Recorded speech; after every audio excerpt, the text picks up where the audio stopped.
ప్రధాని మన్ కీ బాత్ కార్యక్రమంలో మాట్లాడుతున్నారు. ఇప్పుడు చూద్దాం. करना भारत के उत्सव कभी खान पान की महफिल जैसे दिखते हैं, लेकिन उसमें भी मौसम कैसा है, किस मौसम में क्या खाना चाहिए, किसानों की कौन सी पैदावार है, उस पैदावार को उत्सव में कैसे पलटना, आरोग्य की दृष्टि से क्या संस्कार हो, ये सारी बातें हमारे पूर्वजों ने बड़े वैज्ञानिक तरीके से उत्सव में समेट ली है. आज पूरा विश्व एनवायरनमेंट की चर्चा करता है, प्रकृति विनाश चिंता का विषय बना है. भारत की उत्सव परंपरा प्रकृति प्रेम को बलवान बनाने वाली, बालक से लेकर के हर व्यक्ति को संस्कारित करने वाली रही है. पेड़ हो, पौधे हो, नदी हो, पशु हो, पर्वत हो, पक्षी हो, हर एक के प्रति दायित्व भाव जगाने वाले उत्सव रहे हैं. आजकल तो हम लोग संडे को छुट्टी मनाते हैं, लेकिन जो पुरानी पीढ़ी के लोग हैं, मजदूरी करने वाला वर्ग हो, मछुआरे हो, आपने देखा होगा सदियों से हमारे यहाँ परंपरा थी पूर्णिमा और अमावस्या को छुट्टी मनाने की.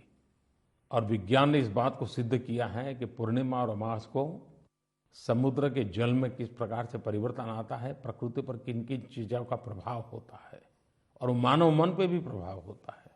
यानी यहां तक हमारे यहाँ छुट्टी भी ब्रह्मांड और विज्ञान के साथ जोड़ करके मनाने की परंपरा विकसित हुई थी. आज जब हम दीपावली का पर्व मनाते हैं, तब जैसा मैंने कहा, हमारा हर पर्व एक शिक्षादायक होता है, शिक्षा का बोध लेकर के है. ये दीपावली का पर्व तमसो मां ज्योतिर्गमय, अंधकार से प्रकाश की ओर जाने का एक संदेश देता है. और अंधकार वो प्रकाश के अभाव का ही अंधकार वाला अंधकार नहीं है. अंधश्रद्धा का भी अंधकार है, अशिक्षा का भी अंधकार है, गरीबी का भी अंधकार है, सामाजिक बुराइयों का भी अंधकार है.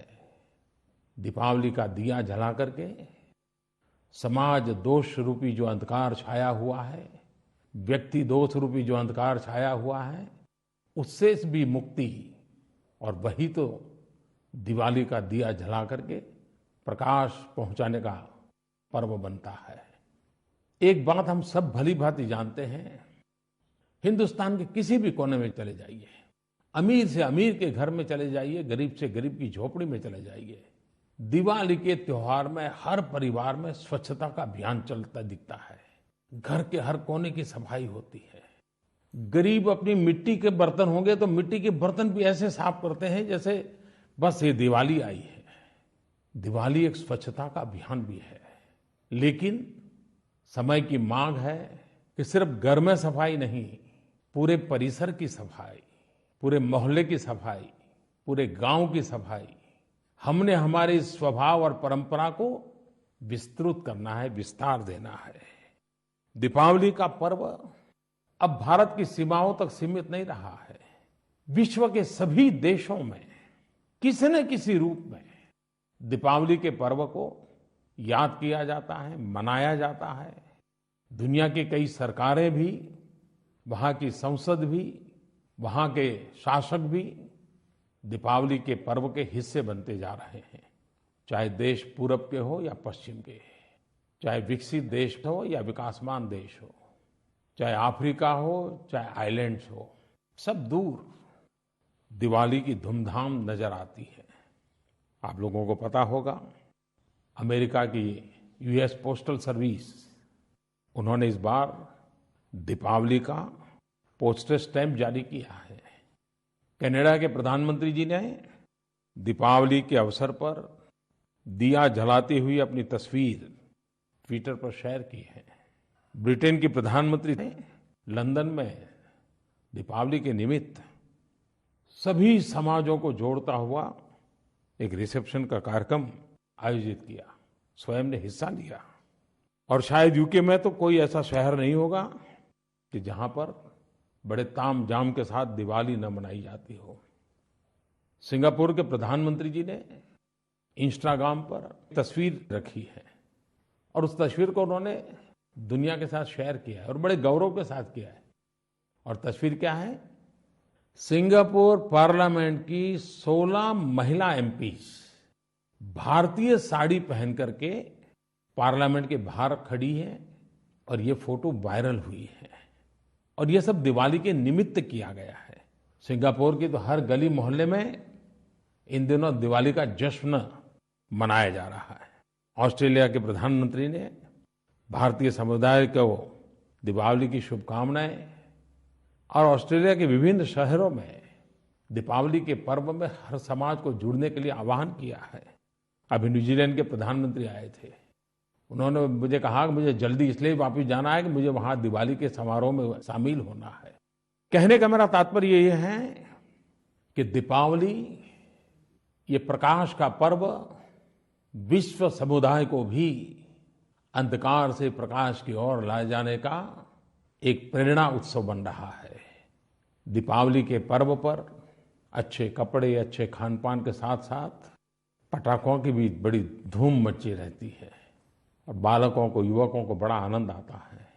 लेकिन कभी कभी बच्चे दुस्साहस भी कर देते हैं। कई पटाखों को इकट्ठा कर करके बड़ी आवाज करने की कोशिश में एक बहुत बड़े अकस्मात को निमंत्रण दे देते हैं।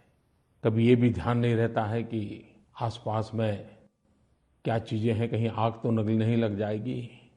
दीपावली के दिनों में अकस्मात की खबरें, आग की खबरें, अपमृत्यु की खबरें बड़ी चिंता कराती हैं। और एक मुसीबत ये भी हो जाती है कि दिवाली के दिनों में डॉक्टर भी बड़ी संख्या में अपने परिवार के साथ दिवाली मनाने चले गए होते हैं, तो संकट में और एक संकट जुड़ जाता है। मेरी खास करके माता पिता को, पेरेंट्स को, गार्डियंस को खास आग्रह है कि बच्चे जब पटाखे चलाते हो, बड़ों ने साथ खड़े रहना चाहिए। कोई गलती न हो जाए उसकी चिंता करनी चाहिए और दुर्घटना से बचना चाहिए। हमारे देश में दीपावली का पर्व बहुत लंबा चलता है। वो सिर्फ एक दिन का नहीं होता है। वो गोवर्धन पूजा कहो, भाई दूज कहो, लाभ पंचमी कहो और कार्तिक पूर्णिमा की प्रकाश पर्व तक ले जाइए तो एक प्रकार से एक लंबे कालखंड चलता है। इसके साथ साथ हम दीपावली का त्योहार भी मनाते हैं और छठ पूजा की तैयारी भी करते हैं। भारत के पूर्वी इलाके में छठ पूजा का त्योहार एक बहुत बड़ा त्योहार होता है। एक प्रकार से महापर्व होता है, 4 दिन तक चलता है। लेकिन उसकी एक विशेषता है, समाज को एक बड़ा गहरा संदेश देता है। भगवान सूर्य हमें जो देते हैं उससे हमें सब कुछ प्राप्त होता है। प्रत्यक्ष और परोक्ष भगवान सूर्य देवता से जो मिलता है उसका हिसाब अभी लगाना ये हमारे लिए कठिन है, इतना कुछ मिलता है।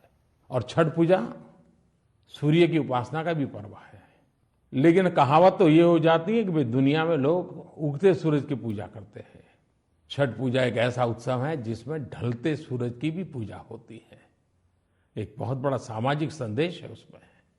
मैं दीपावली के पर्व की बात कहूँ, छठ पूजा की बात कहूँ, ये समय है आप सबको बहुत बहुत शुभकामनाएं देने का। लेकिन साथ साथ मेरे लिए समय और भी है। खास करके देशवासियों का धन्यवाद करना है, आभार व्यक्त करना है। पिछले कुछ महीनों से जो घटनाएं आकार ले रही हैं, हमारे सुख चैन के लिए हमारे सेना के जवान अपना सब कुछ लुटा रहे हैं। मेरे भाव विश्व पर सेना के जवानों की, सुरक्षा बलों के जवानों की ये त्याग, तपस्या, परिश्रम मेरे दिल दिमाग पर छाया हुआ रहता है। और उसी में से एक बात मन में कर गई थी कि यह दिवाली सुरक्षा बलों के नाम पर समर्पित हो। मैंने देशवासियों के संदेश टू सोल्जर्स एक अभियान के लिए निमंत्रित किया। लेकिन मैं आज सर झुका करके कहना चाहता हूँ, हिंदुस्तान का कोई ऐसा इंसान नहीं होगा जिसके दिल में देश के जवानों के प्रति जो अप्रतिम प्यार है, सेना के प्रति गौरव है, सुरक्षा बलों के प्रति गौरव है, जिस प्रकार से उसकी अभिव्यक्ति हुई है, ये हर देशवासी को ताकत देने वाली है। सुरक्षा बल के जवानों को तो हम कल्पना नहीं कर सकते, इतना हौसला बुलंद करने वाला आपका एक संदेश ताकत के रूप में प्रकट हुआ है। स्कूल हो, कॉलेज हो, छात्र हो, गांव हो, गरीब हो, व्यापारी हो, दुकानदार हो, राजनेता हो, खिलाड़ी हो, सिने जगत हो, शायद ही कोई बचा होगा जिसने देश के जवानों के लिए दिया न जलाया हो, देश के जवानों के लिए संदेश न दिया हो। मीडिया ने भी इस दीपोत्सव को सेना के प्रति आभार व्यक्त करने का अवसर में पलट दिया। और क्यों न करे, चाहे बीएसएफ हो, सीआरपीएफ हो, इंडो तिबेटियन पुलिस हो, असम राइफल्स हो, जल सेना हो, थल सेना हो, नभसेना हो, कोस्ट गार्ड हो, मैं सबके नाम बोल नहीं पाता हूं, अनगिनत ये हमारे जवान किस किस प्रकार से कष्ट झेलते हैं। हम जब दिवाली मना रहे हैं, कोई रेगिस्तान में खड़ा है, कोई हिमालय की चोटियों पे, कोई उद्योग की रक्षा कर रहा है तो कोई एयरपोर्ट की रक्षा कर रहा है। कितनी कितनी जिम्मेवारियां निभा रहे हैं। हम जब उत्सव के मूड में हो, उसी समय उसको याद करें तो उस याद में भी एक नई ताकत आ जाती है, एक संदेश में सामर्थ्य बढ़ जाता है। और देश ने करके दिखाया। मैं सचमुच में देशवासियों का आभार प्रकट करता हूं। कईयों ने जिसके पास कला थी, कला के माध्यम से किया। कुछ लोगों ने चित्र बनाए, रंगोली बनाई, कार्टून बनाए। जो सरस्वती की जिन पर कृपा थी उन्होंने कविताएं बनाई। कईयों ने अच्छे नारे प्रकट किए। ऐसा मुझे लग रहा है कि जैसे मेरा नरेंद्र मोदी ऐप या मेरा माई गॉव, जैसे उसमें भावनाओं का सागर उमड़ पड़ा है। शब्द के रूप में, पींछे के रूप में, कलम के रूप में, रंग के रूप में, अनगिनत प्रकार की भावनाएं। मैं कल्पना कर सकता हूं मेरे देश के जवानों के लिए कितना गर्व का एक पल है। संदेश टू सोल्जर्स, इस हैशटैग पर इतनी सारी चीजें आई हैं। प्रतीकात्मक रूप में मैं श्रीमान अश्विनी कुमार चौहान ने एक कविता भेजी है, उसे पढ़ना पसंद करूंगा।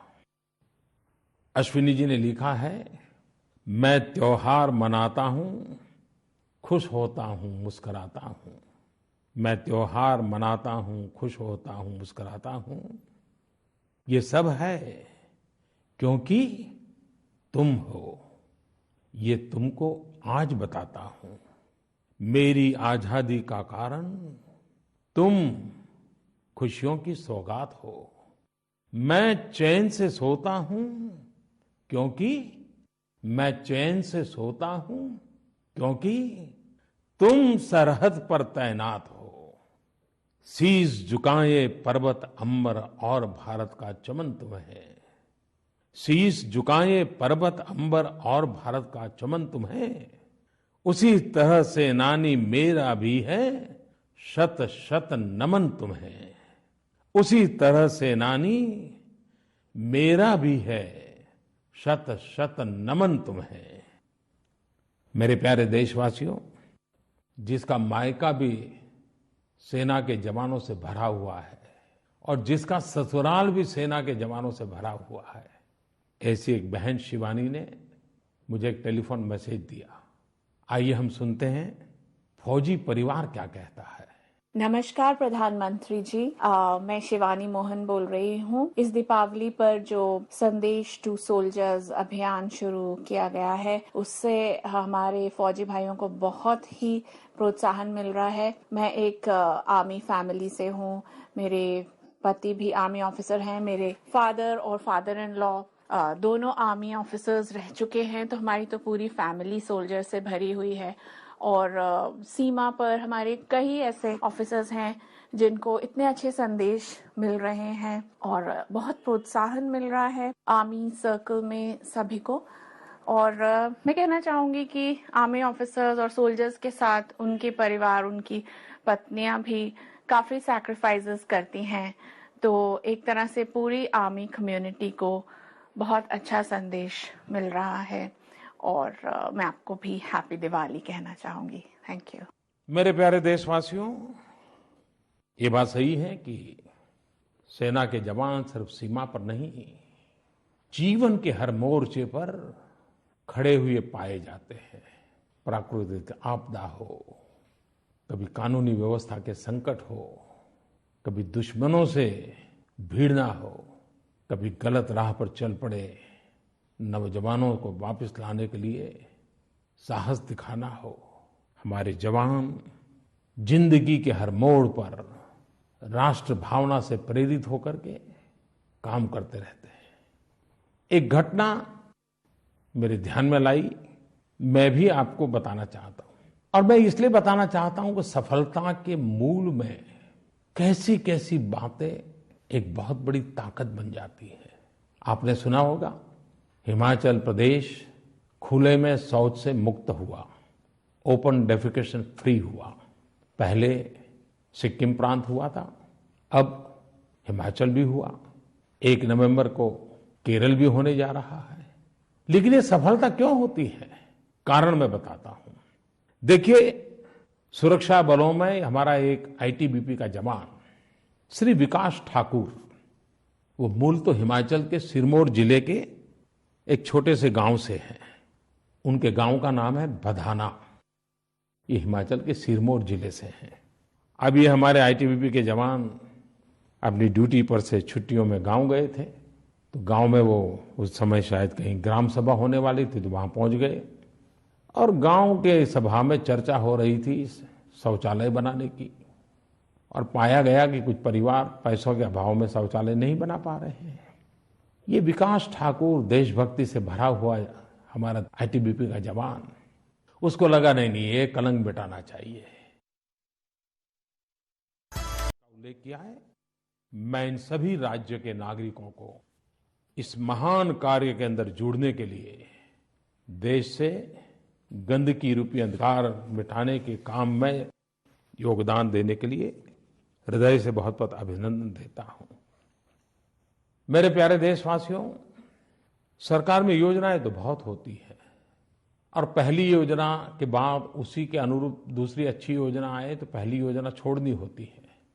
लेकिन आमतौर पर इन चीजों पर कोई ध्यान नहीं देता है।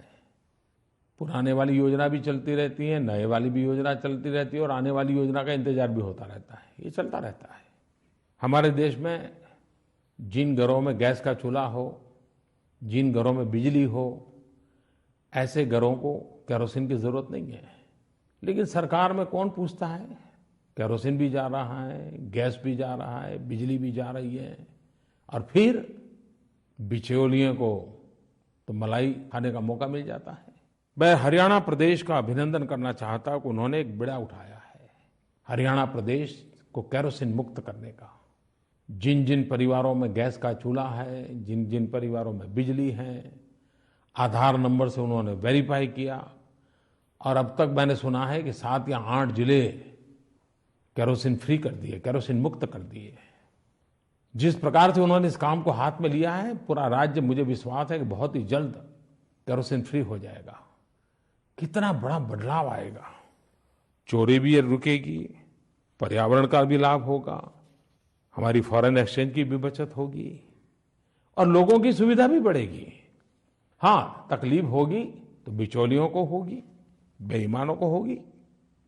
मेरे प्यारे देशवासियों, महात्मा गांधी हम सब के लिए हमेशा हमेशा मार्गदर्शक है।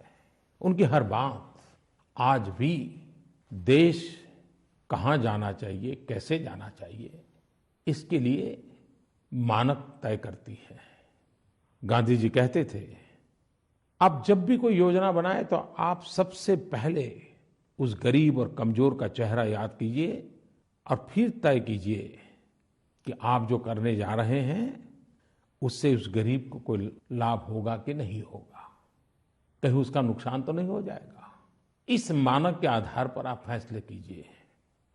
समय की मांग है कि हमें अब देश के गरीबों का जो एस्पिरेशंस जगह है उसको एड्रेस करना ही पड़ेगा।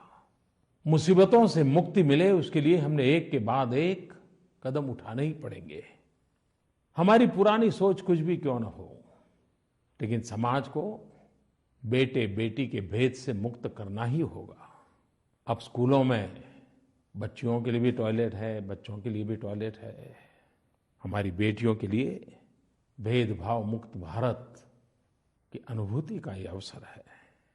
सरकार की तरफ से टीकाकरण तो होता ही है, लेकिन फिर भी लाखों बच्चे टीकाकरण से छूट जाते हैं, बीमारी के शिकार हो जाते हैं। मिशन इंद्रधनुष टीकाकरण का एक ऐसा अभियान जो छूट गए हुए बच्चों को भी समेटने के लिए लगा है, जो बच्चों को गंभीर रोगों से मुक्ति के लिए ताकत देता है। 21वीं सदी हो और गांव में अंधेरा हो, अब नहीं चल सकता। और इसलिए गांवों को अंधकार से मुक्त करने के लिए गांव बिजली पहुंचाने का बड़ा अभियान सफलतापूर्वक आगे बढ़ रहा है, समय सीमा में आगे बढ़ रहा है। आजादी के इतने सालों के बाद गरीब मां लकड़ी के चूल्हे पर खाना पका करके दिन में 400 सिगारेट का धुआं अपने शरीर में ले जाए, उसके स्वास्थ्य का क्या होगा। कोशिश है 5 करोड़ परिवारों को धुएं से मुक्त जिंदगी देने के लिए सफलता की ओर आगे बढ़ रहे हैं।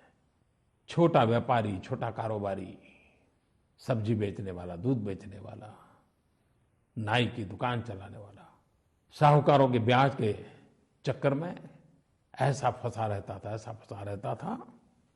मुद्रा योजना, स्टैंड अप योजना, जनधन अकाउंट, ये ब्याज खोरों से मुक्ति का एक सफल अभियान है।